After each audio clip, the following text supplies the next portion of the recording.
Hello, everybody. Welcome to another episode of the Thriving Adoptees podcast. So today I'm delighted to be joined by Liz DeBetta. Really looking forward to our conversation to Liz, because this goes to the heart of the matter, I think, for us adoptees. Hi, Simon. Thanks for having me. Yeah. So I was going around the houses about a starting off point for the conversation, listeners, and Liz said, what if I said this in a slightly different way? My take is, I have been traumatized, but I am not my trauma. And I thought that is a beautifully succinct, crystal clear statement from Liz. So let's start with that. So what did you mean by that? Why is that, and why is that important to you? Well, it took me a long time to get to that.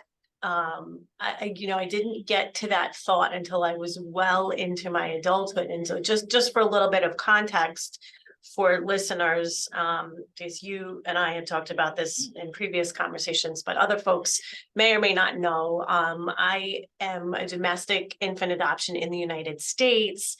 And that means that my records were sealed and I had no access to any of my any information except for what's called non-identifying information, which was just some copies of any initial paperwork from initial counseling sessions with the social worker at the adoption agency that handled the adoption, and any personal information is redacted, and so it's not hugely informative or telling information. But that's the one thing that I had gotten a hold of when I was about 20, and I first started to feel like something was wrong, like I wasn't okay, like there was an underlying issue that had not been addressed, that I had not figured out, and I had dealt with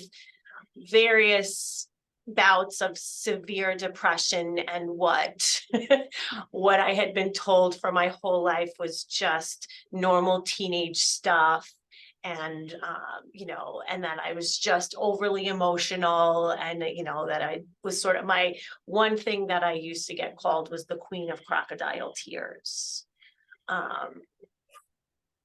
That's Yeah. That's gotta hurt. That's a horrible thing. Right? Yeah, I mean, and I think, I think that it was there's a couple, I can think about this now in retrospect and think about, okay, well, there's lots of reasons why that might have been said to me. I was an overly emotional child and girl and young woman. And so there's the sort of patriarchal influence of like hysterical woman, right? And that sort of cultural narrative about like stop being so hysterical, that just bleeds into so much of the way that we think about emotions, specifically when they are attached to female bodies. But also I cried a lot, and I think that my parents didn't know why or what to do about it, and so they just assumed that I was just this really emotional person, without ever recognizing that perhaps it was due to the deep grief that I carried about being adopted, not knowing who my biological mother was, or my biological family, not being able to ask questions about it, not just and just having all of these really big feelings for so much of my life without ever talking about them. And so eventually, so in my 20s, I sort of cycled back around, this sort of, which I sort of can think about it as a cycle of depression and what I now know as anxiety, that I hit this point when I was in college, and I thought, oh, well, maybe like I've never really thought about the way that being adopted may be impacting me. And so so at that point in time, I started to search for more information. I started to try to figure out if I could get anywhere. And like I said, the only thing that I was able to get a hold of was a copy of my non-identifying information, which didn't tell me a whole lot.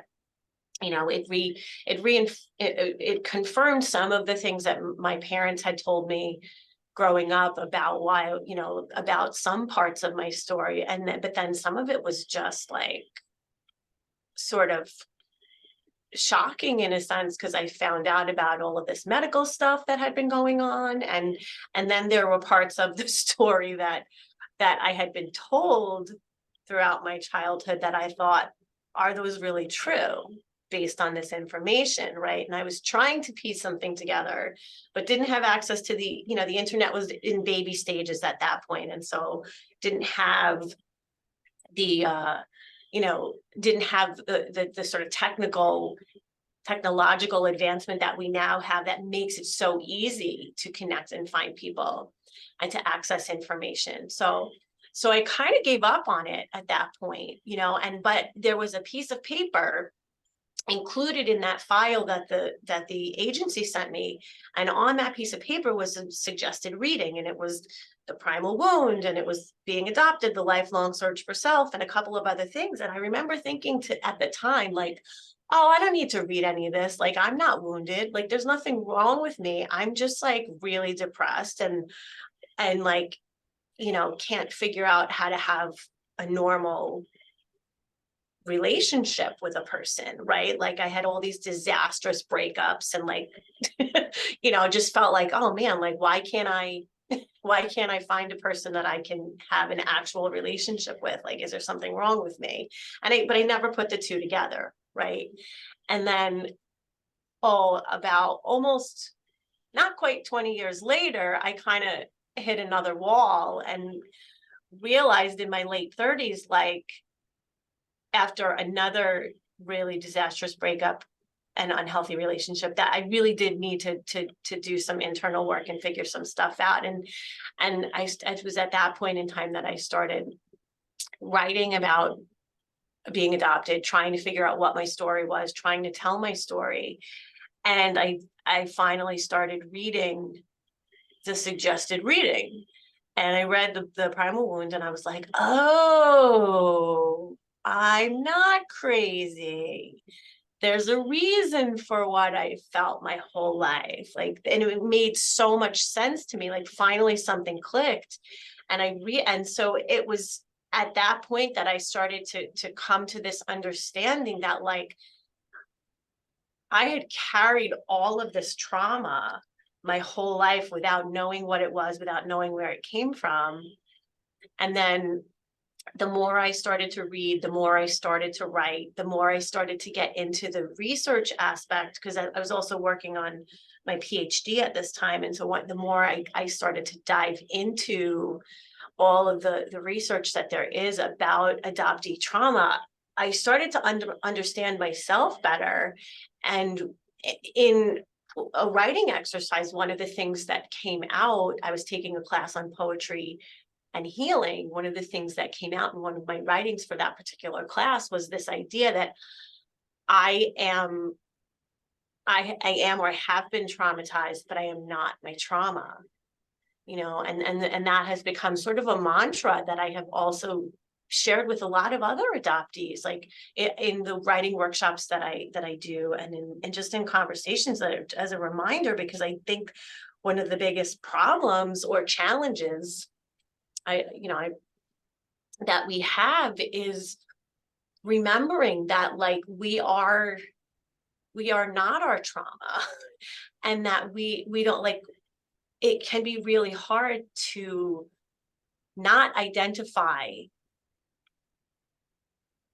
as our trauma, right? And to realize that we're actually whole people that have been traumatized, right? So that's kind of how I got to that. Thank you. I just go straight into the juice and didn't ask you about any context whatsoever. I have a habit of doing that, right? So hopefully I'll do that less in the future. Yeah. So, because this isn't just a bumper sticker Right. idea, right? And it's not just a nice throwaway line. Mm-hmm. It's something that you've come to on your own, and it has big, significant meaning to you. Mm-hmm. And it has big, significant meaning to me too, because although some of the path to it is different, the endpoint is the same. Mm-hmm. And our in the fact of separating who we are from our trauma. So some people talk about trauma as in the event, mm-hmm. the relinquishment event. Some people talk about trauma as what's going on internally for us right mm-hmm. now. So mm-hmm. that's more like you know, and I think, you know, so I get into kind of, well, what's trauma then? So what trauma seems to be to me is a lethal, not lethal. Well, potentially it is potentially lethal for some adoptees, right? Who commit suicide. A dangerous, scary cocktail that is 40-50% anger, 45% fear, and maybe like 5% toxic thoughts about ourselves, like we're not good enough. So trauma seems to me to be a cocktail of feelings and thoughts. Mm-hmm. So a kind of a consequence of what happened at relinquishment, and also what happens between our and that's happened during our life. Some of us, yeah. So if we've been through trauma in our adoptive families, you know, and then you start layering in, so you can put in generational trauma, relinquishment trauma, trauma in the adoptive family, trauma that might have happened, like for transracial adoptees, you've got that trauma of you feel different and you look different, which accelerates the kind of the feeling of separation, and you get treated differently as well. So that all cycles up. So you've got all these different layers of trauma. So what do you think of this notion that trauma as, we get a bit confused about it because it is both about an event and also about a feeling state? Yeah. Yeah, I like that you called it a cocktail, right? Because, you know, like that sort of that language and the image that comes up for me in thinking about trauma as a cocktail is really potent, right? Because it is a multi-layered experience for adopted people. It's not just a single event, right? Like for many people who have experienced trauma, it's often a single event, right? Like when we think about the trauma that military veterans have experienced, for example, right? Like we know what the event or the experience was, right? Or people that have had, you know, maybe have experienced situations of domestic violence or sexual violence. Like we can name what that is and identify the experience. And that's fairly black and white. But for adoptees, and for me, the experience of trauma, and it's not a one size fits all thing in my perspective, because it begins with the event of surrender, right? Where and the impact of maternal separation. But then, like, I'll speak from my experience. So beginning of my life, my first mother surrendered me to adoption. I don't know whether or not she got to hold me after I was born. I know that I was born prematurely. So I was born about 2.5 months early, which in 1977 is crazy to think about, because we did not have the neonatal intensive care that, then that we do now. We didn't know about the value and the benefit and the necessity of human touch and skin to skin contact. So I was put in an incubator for a couple of months, as far as I know, and I don't really know a whole lot about that. So then, there's the separation trauma, then there's this medical trauma, right? That's going on to my tiny baby body, right? Then I get out of the hospital at some point and they put me in interim foster care. And I don't have any information about that other than I spent, I spent, I spent about 7 months after getting out of the hospital with interim foster care. So for the first 9 months of my life, I have these series of traumas that are happening to my little baby body that are all happening before I have any kind of language to describe them or to understand them. And it just becomes and so that became a felt sense in my body. And that is the thing. And this is another thing that a lot of my work focuses on, both my creative and my scholarly work, is the way that we embody trauma and the way that, trauma lives in our body. And there's, we know Bessel van der Kolk's research and lots of other folks who are specifically working on have done the neurological studies to prove that, like, trauma lives in the body and that our nervous systems are disrupted. So it's all of those things. And then it's the, the emotional trauma of growing up, as you said, in a family that does it, that I maybe don't fully identify with. Maybe I look a little bit different. I mean, I was a white kid. I was adopted into a white family. I looked similar enough to my parents that, unless people really knew us, like unless it was really close friends of the family or immediate family, people didn't know that I was adopted. And I have an older brother that's also adopted. People didn't know, they didn't question it. But like internally, right, growing up with this sense of like knowing that I was not biologically related and carrying that sort of confusion around, but like, who am I really? And like, why wasn't my first mom able to keep me?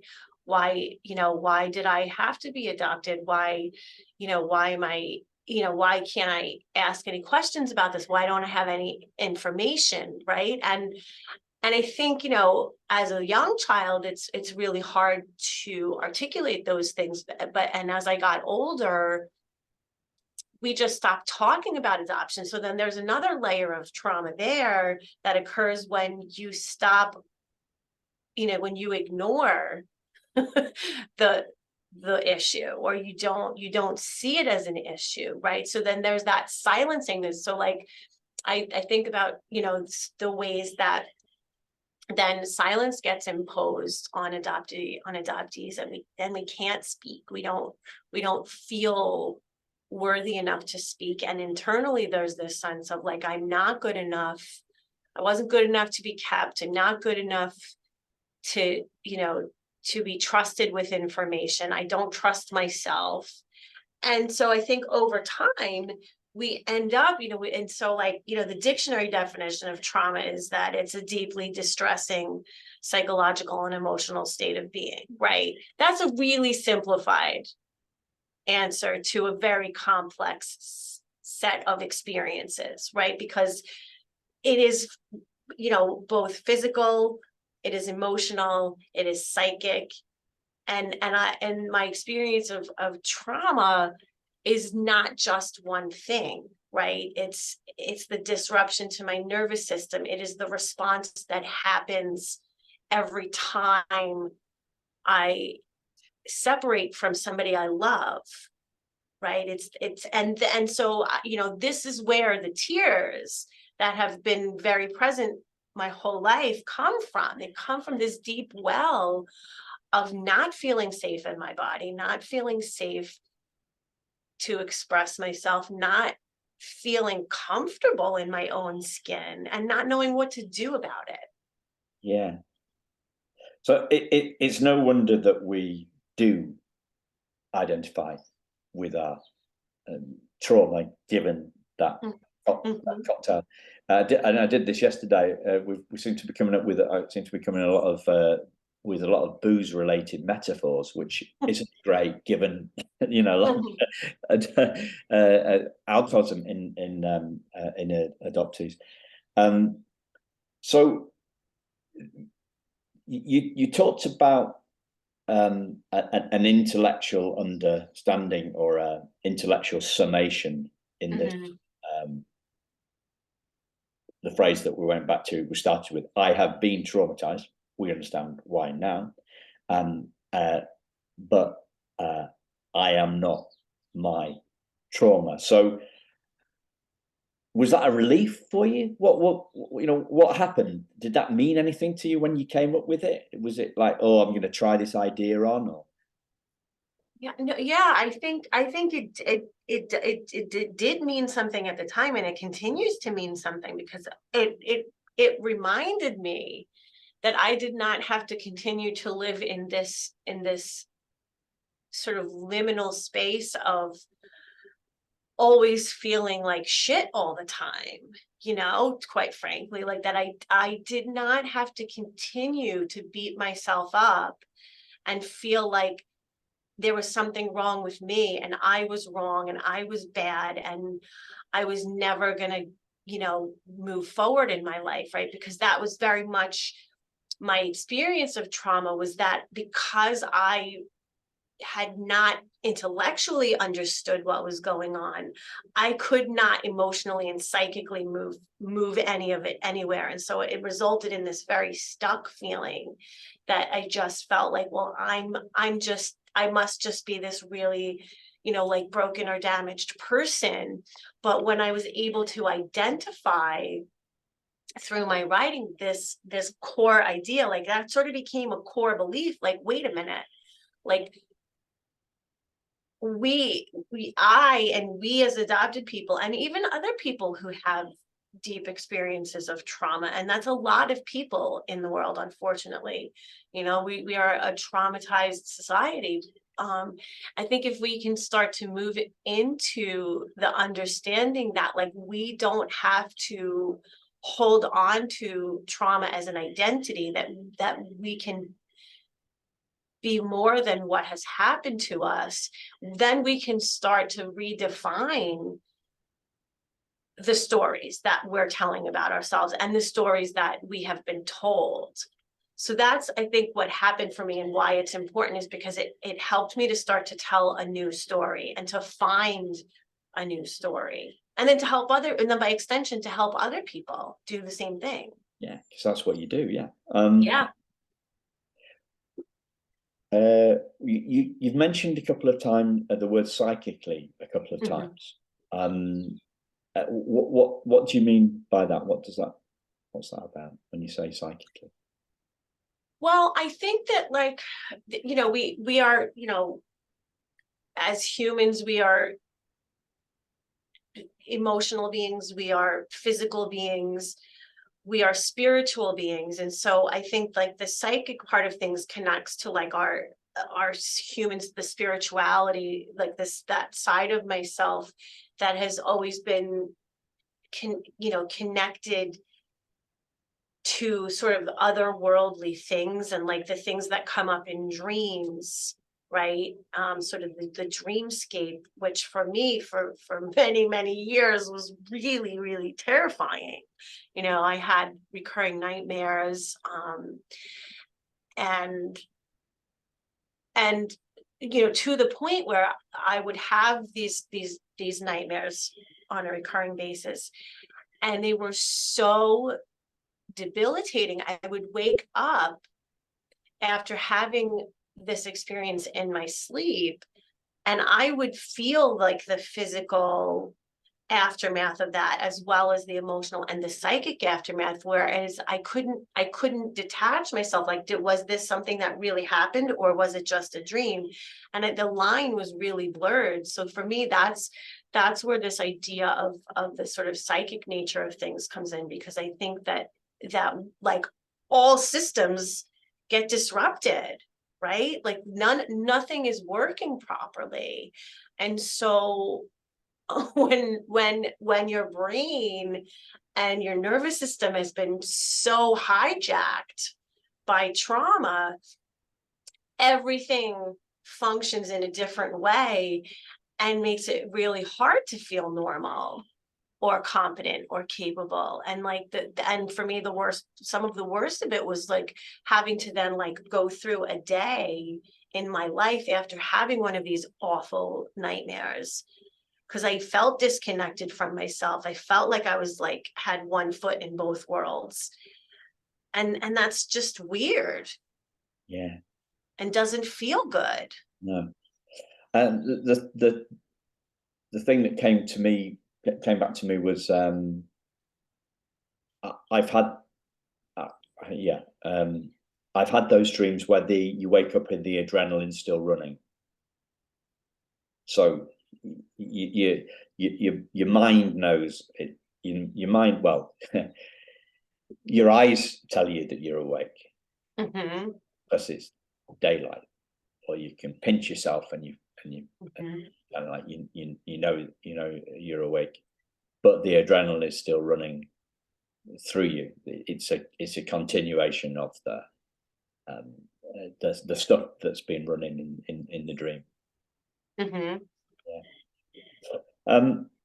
Is the one of the things that taking you back to the description, you talked about a state of being. You know, a trauma is a state of being. Mm-hmm. So I get a bit forensic on the language, right? So bear with me, listeners and Liz. So were there moments of peace, or was this kind of 24/7? You mean my experience of like feeling the Yeah, trauma? yeah. So Yeah. you've talked about the recurring nightmares, and I Yeah. guess one of the difference between you and you've had the I don't, to my knowledge, I wasn't premature. I was placed at 5 weeks old. Mm-hmm. Right? So the limbo land, the no man's Mm-hmm. land place. Yeah. I was in short-term foster care. I think, well, I'm pretty sure, 99% sure. I was in short-term foster care.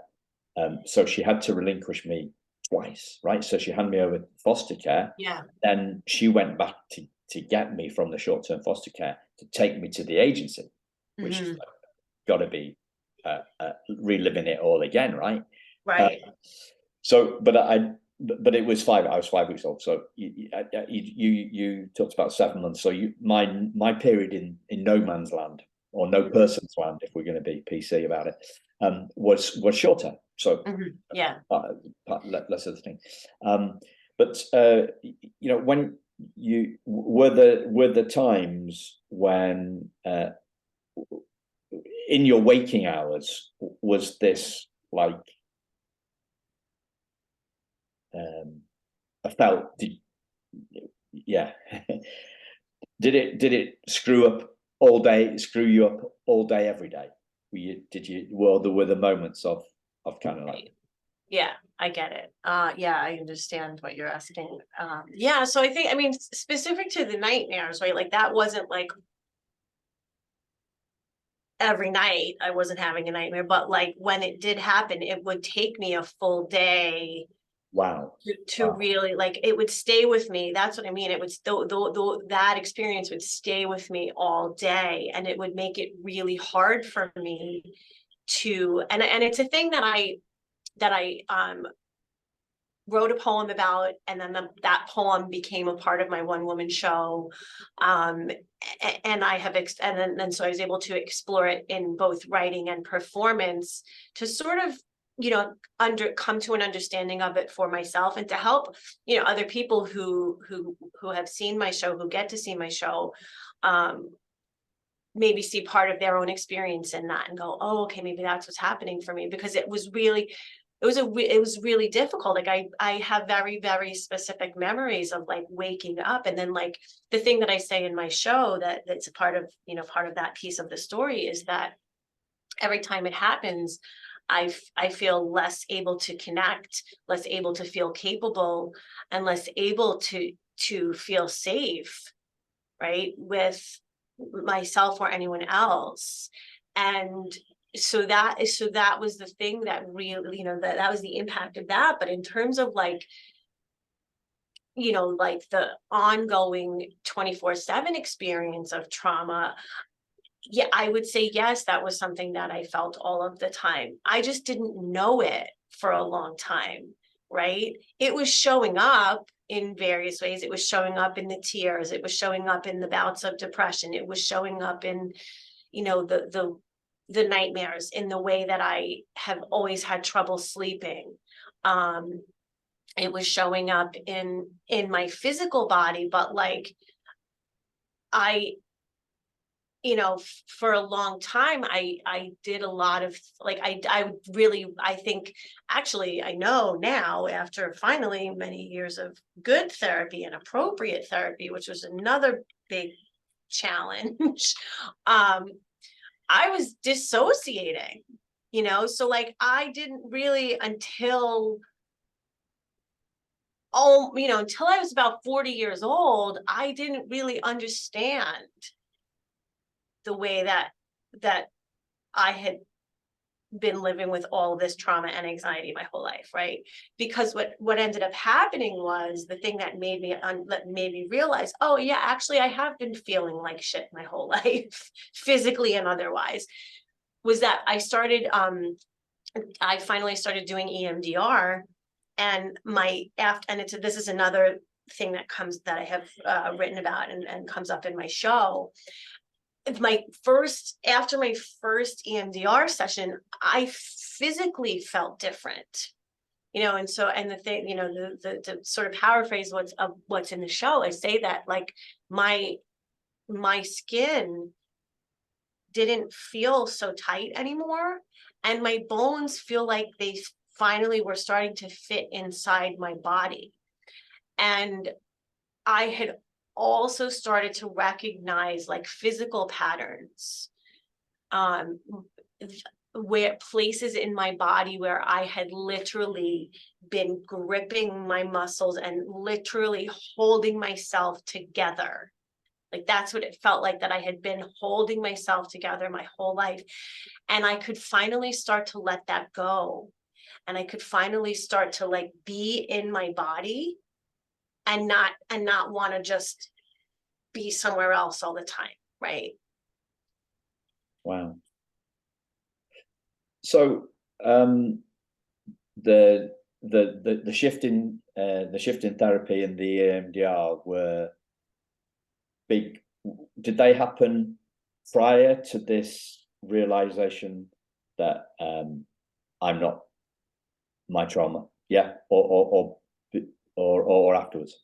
Right. So the EMDR and the therapy happened afterwards. So the sort of kind of timeline of that was, I I got into my PhD program. I started, as I said, really getting interested in writing about my experiences, my internal experiences, and exploring through both poetry and memoir and personal narrative writing, who I was and what my story as an adopted person was, and like connecting it to these, these big sort of theoretical ideas, right? That, like the intellectual piece of things, but then also to get an emotional understanding of what had, what I had been dealing with. And I realized, like, the reason that I stopped going to therapy previously is that I had been with the same therapist for about 15 years, for the, off and on, but for the better part of 15 years. And we had never talked about me being adopted. It had never come up once in any of the years and I had started seeing her when I was a teenager. I was probably about 14, and like, and it occurred to me that there was a problem. And I was about a year into my my PhD coursework, and I went to an adoption conference, and it was the first time that I had been in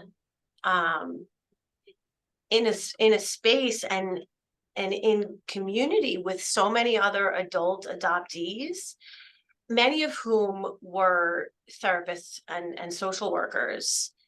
And I realized over the course of the several days of that conference that, like, I had some more work to do, and in some of the conversations that I had, people started to bring up, like, why, like, why some things I have maybe had been feeling and holding on to were happening, and that I hadn't thought about, right? And I left that conference, and then I had a conversation with my amazingly patient and thoughtful and insightful and loving, supportive partner, Jeremy. And he said to me, you can't PhD this away. And he was talking about my trauma and my experience of trauma, and the fact that I had, up to this point, been doing a lot of, as I said, dissociating, and also, like, lots of firmly in place coping mechanisms, one of which was school, right? Like, if I'm a good student, if I go to school, if I get the degrees, like, I can keep ignoring the thing that's actually happening, right? Because I'm busy and I'm doing this other thing. And that was the thing that really hit home to me. And so, that coupled with this experience of being in person and in community, and like meeting all of these other adult adoptees who could speak openly and honestly to me, and who I could connect with, and like share my set of expertise, which happens to be writing, and using writing as a tool for healing, that I've started to really think, like, okay, yeah, you're right. Like, I cannot PhD this way, and I do need more help. And so when I got home from that conference, I started to, like, take myself and my mental health a lot more seriously. And I reached out to someone that I had met at the conference, and I said, hey, do you have any recommendations for me for an adoption and trauma competent therapist? Because I'm, running into some challenges, and like, and fortunately that person said, yes, let me connect you with the clinical director of this practice. And that was a life-changing conversation. I mean, this psychiatrist, psychiatrist called me, and we spoke for like an hour and a half one evening, and he really, like, listened to me and understood that I had a deep amount of knowledge about what was happening to me, but that I also needed the appropriate therapeutic support. And he connected me with my my therapist, Katie, who I spent a little over 3 years with.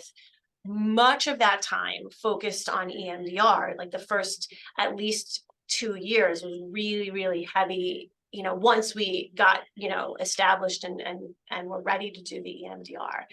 And so that sort of experience, like, kind of concurrently happened, where then I got to this space of, like, okay, now I understand that like I have been traumatized, but I am not my trauma, right? Wow. Wow. So, I mean, we talked about being stuck. We talked about being stuck, and it's amazing how stuck we get, right? And then something happens, or you come across a new idea, or you connect with somebody new, or you hear one little thing, and it opens up the whole gamut, right? Mm-hmm. And so, like I was thinking about small business stuff with this for some reason. Well, for the reason that I've run a small business for a long time, and it's like there is only one rule in everybody. Everybody says, every business coach, salesperson, online training people, whatever, they say things like, "I know where you were. I was just like you. And then I found X, Y, Z. And now if you spend this time or money with me, then I'll show you the secrets to it." And I've fallen for that so many times with business stuff. But there is only one. There is only one secret to that, is to try lots of new stuff, see what works, do more of that, and see what doesn't work and do less of that. And yet we don't see that in this, like, so we, and then exposing yourself to a new environment was the catalyst for all the things that happened afterwards. So and so how do you think about, like, if you look back on it now, how do you feel about the 14 years with the old therapist? It's kind, I mean, it's frustrating, right? It's frustrating to think about how many years I spent kind of spinning my wheels and not getting anywhere, right? And like in my show, I talk about this too, and I say, you know, we talked about my mother, except it was the wrong one, right? And so like, so I think about like, because what ended up happening with that therapist, who's lovely, and I have like, you know, I like think very fondly of her, like as a human and as a practitioner. Like I just think she didn't know, right? And what you don't, you can only, you know, when we know better, we do better. But like if you don't have the information and you don't know, then what, you know, like you know, so I don't like fault her, but like I fault the sort of field in terms of like the lack of knowledge about the impacts of trauma, particularly for adopted people, and adverse childhood experiences, and that there is just a comprehensive